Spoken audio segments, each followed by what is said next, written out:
ሰላም ጤና ይስጥልኝ እንደምን ቆያችሁ ውድ አድማጮቻችን ይህ ፋስ ስፖርት ዩብ ነው። ቼልሲን የተመለከቱ ወቅታዊና አዳዲስ መረጃዎችን አጠራ አድርጌ የማቀርብላችሁ ይሆናል። እስከ መጨረሻው አብራችሁን ቆዩ። ቼልሲ ፉትቦል ክለብ ኢንዞ ፈርናንዴዝን በተመለከተ የመጨረሻ የጊዜ ገደብ አስቀምጧል። ማንኛውም ኢንዞ ፈርናንዴዝን የሚፈልግ ክለብ እስከ አርብ 8 ሰዓት ድረስ ለቼልሲ ይፋዊ ጥያቄ በማቅረብ ልጁን መውሰድ ይችላል ብሏል። 120 ሚሊዮን ፓውንድ ኢንዞ ፈርናንዴዝን ለማስፈረም የሚፈልግ የትኛውም ክለብ ቼልሲ ያወጣበት ዋጋ ነው። አርብ የመጨረሻ ቀጠሮ ለኢንዞ ፈርናንዴዝ ፈላጊዎች ተሰጥቷል። ኢንዞ ፈርናንዴዝን በተመለከተ የተሰሙ መረጃዎችን የማጋራችሁ ይሆናል። በቼልሲ በኩል የግራ መስመር ተመላላሽ ተጫዋች በመሆን ለቼልሲ እንደሚጫወት የተረጋገጠው ፔፕ ቻቫሪያ የ5 ዓመት ኮንትራት ለቼልሲ በይፋ ፈርሟል። ለቼልሲ በይፋ በፈረመበት ወቅት ለቼልሲ እንደ ቼልሲ ላለ ሀያል ክለብ በመጫወቴ እጅግ ደስታ ይሰማኛል፣ ለቼልሲ ለመጫወት ጓጉቻለሁ ሲል ሐሳቡን ገልጿል። ፔፕ ቻቫሪያን የተመለከተ መረጃ የማጋራችሁ ይሆናል። ቼልሲ የተከላካይ ክፍሉን ለመሸጥ በዝግጅት ላይ ይገኛል። ቶሲንን ለቤኔፊካ ለመሸጥ እየተዘጋጀ እንደሆነ ተገልጿል። ቤኔፊካ ቶሲንን ለማስፈረም ለቼልሲ ይፋዊ ጥያቄ ማቅረቡ እየተገለጸ ይገኛል። ቶሲንን በተመለከተ የማጋራችሁ መረጃ ይኖራል። በሌላ ዜና ሙድሪክ ወደ ስትራስበርግ የማምራቱ እድል ከፍተኛ እንደሆነ እየተገለጸ ይገኛል። አነቃቂ ንጥረ ነገር ተገኝቶበት ለበርካታ ወራት ከሜዳ ርቆ የነበረው ሙድሪክ አሁን ላይ እንግዲህ ከነበረበት ነፃ ሆኖ ከቼልሲ ጋር ልምምድ እየሰራ ይገኛል። የቼልሲ እህት ኩባንያ የሆነው ስትራስበርግ ሙድሪክን ለመቀበል እየተዘጋጀ እንደሆነ ተገልጿል። እነዚህንና ሌሎች ቼልሲን የተመለከቱ መረጃዎችን የማጋራችሁ ይሆናል። ከዚህም በተጨማሪ ሉዊስ ስኬሊ የአርሰናሉ አማካይ ተጫዋች እንግሊዛዊው ሉዊስ ስኬሊ ቼልሲና ማንቸስተር ዩናይትድ በእጅጉ እንደሚፈልጉትም እየተገለጸ ይገኛል። ሉዊስ ስኬሊን በተመለከተ እንደዚሁ የማጋራችሁ መረጃ ይኖራል። እነዚህንና ሌሎች መረጃዎችን እንደየቅደም ተከተላቸው የማቀርብላችሁ ይሆናል። እስከ መጨረሻው አብራችሁን ቆዩ። ወደ መጀመሪያ ዘገባ ስንሸጋገር ኢንዞ ፈርናንዴዝን የተመለከተ መረጃ እናገኛለን። ቼልሲ ፉትቦል ክለብ ኢንዞ ፈርናንዴዝን በተመለከተ የመጨረሻ ገደብ አስቀምጧል። ማንኛውም ኢንዞ ፈርናንዴዝን ማስፈረም የፈለገ ክለብ አርብ እስከ ቀኑ 8 ሰዓት ድረስ 120 ሚሊዮን ፓውንድ በመክፈል ልጁን መውሰድ ይችላል። ከዛ በኋላ ምንም አይነት ጥያቄ አልቀበልም ሲል ቼልሲ ፉትቦል ክለብ በይፋ አስቀምጧል። ማንቸስተር ሲቲ የኢንዞ ፈርናንዴዝ ፈላጊ ቢሆንም 120 ሚሊዮን ፓውንድ ለመክፈል ግን እቅድ እንደሌለው ተገልጿል። በዚህም እንግዲህ ኢንዞ ፈርናንዴዝ ወደ ሌላ ክለብ የማምራቱ ጉዳይ ኦልሞስት በጣም የጠበበ እንደሆነ ነው እየተገለጸ የሚገኘው። ምክንያቱም አብዛኞቹ ክለቦች ለኢንዞ ፈርናንዴዝ ማውጣት የሚፈልጉት እስከ 80 ሚሊዮን ፓውንድ ብቻ ነው። ማንቸስተር ሲቲ 100 ሚሊዮን ፓውንድ ያህል እንኳን የማውጣት ፍላጎት የለውም ተብሏል። 120 ሚሊዮን ፓውንድ ደግሞ ጭራሹኑ በማንቸስተር ሲቲ የማይታሰብ ነው እየተባለ ይገኛል። ቼልሲ ፉትቦል ክለብ ያም ሆነ ይህ ግን የመጨረሻ ገደብ አስቀምጧል። እስከ አርብ 8 ሰዓት ድረስ ማንኛውም ክለብ 120 ሚሊዮን ፓውንድ በመክፈል ኢንዞ ፈርናንዴዝን መውሰድ ይችላል። ከዛ በኋላ ግን ስለ ኢንዞ ፈርናንዴዝ ጉዳይ የምነጋገርበት ምክንያት የለም።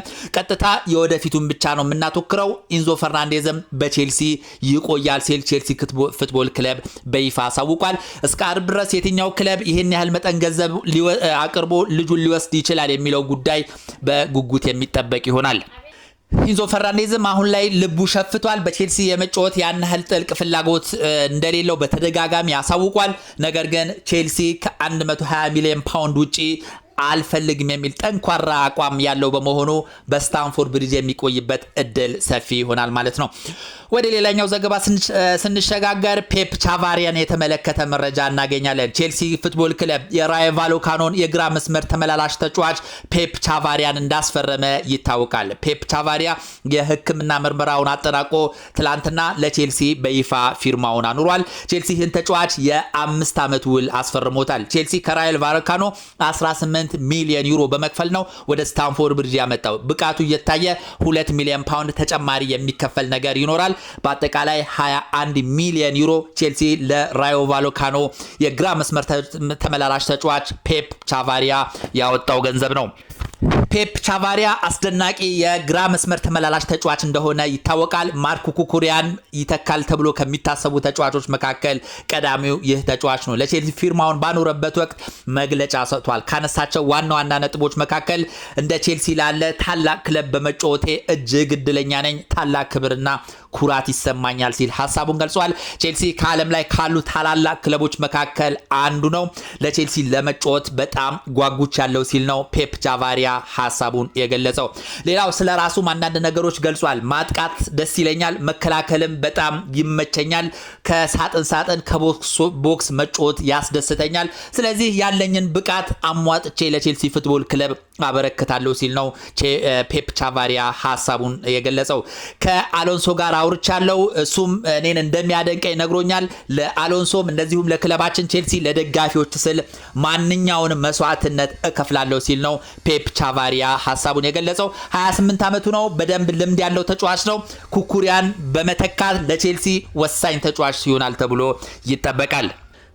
ወደ ሌላኛው ዘገባ ስንሸጋገር ቶሲንን የተመለከተ መረጃ እናገኛለን። ቼልሲ ፉትቦል ክለብ ቶሲንን ለመሸጥ በዝግጅት ላይ እንደሆነ ተገልጿል። የቶሲን ፈላጊ ሆኖ የቀረበው ክለብ ደግሞ ቤኔፊካ ነው። ቤኔፊካ ቶሲንን ለማስፈረም ለቼልሲ ይፋዊ ጥያቄ ማቅረቡ ነው የተገለጸው። በአብዛኛው የቼልሲ ደጋፊዎች ዘንድ ብዙም የማይወደደው ቶሲን አሁን ላይ የቼልሲ ኃላፊዎችም በቼልሲ ቤት ይበቃል ብለውታል። የተለያዩ ክለቦች እየፈለጉት ይገኛሉ። የቼልሲ ኃላፊዎችም ይህንን ተጫዋች ለመሸጥ ከተለያዩ ክለቦች ጋር እየተነጋገሩ እንደሆነ ተገልጿል። ነገር ግን አሁን ላይ ቶሲንን ለማስፈረም ወደፊት የመጣ ክለብ ቢኖር ቤኔፊካ ነው። ቤኔፊካዎች እንግዲህ ለቼልሲ ይፋዊ ጥያቄ አቅርበው ከቼልሲ ጋር ድርድር እያደረጉ እንደሆነ ነው የተገለጸው።